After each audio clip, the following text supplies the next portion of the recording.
Ouais, Mais pour rebondir sur ce que tu disais, tu vois, il y a un côté malchance dans le sport auto. Il y a le fait de pas avoir beaucoup d'argent, de pas rencontrer la bonne personne. Moi, il y a un truc que je crois qui est pas populaire, mais j'en suis quand même intimement convaincu, c'est qu'il y a plein de gens aussi qui mettent pas bout à bout ce qu'il faut pour pouvoir avoir les opportunités qui pourraient les aider.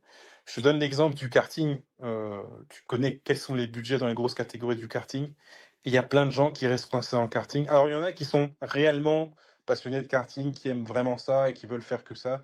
Ça, c'est une chose. Et puis, tu en as d'autres qui vont, au lieu d'essayer d'inverser la tendance, se dire: «Bon, mais qu'est-ce que je peux faire pour, intéresser des équipes? Qu'est-ce que je peux faire pour intéresser des sponsors?»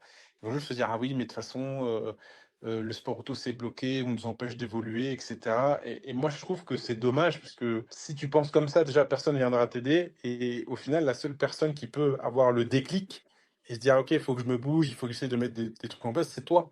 Et moi, je trouve qu'il y a plein de gens qui se sont bloqués des portes comme ça, parce qu'ils s'attendaient à ce que ça tombe du ciel ou parce qu'ils pensaient qu'on leur devait quelque chose et qu'ils se sont dit: «Bah, je vais attendre» et puis ça va finir par venir tout seul, quoi. Alors que c'est jamais le cas. il y a rien qui tombe du ciel. Ça, c'est sûr, hein, quoi que tu fasses.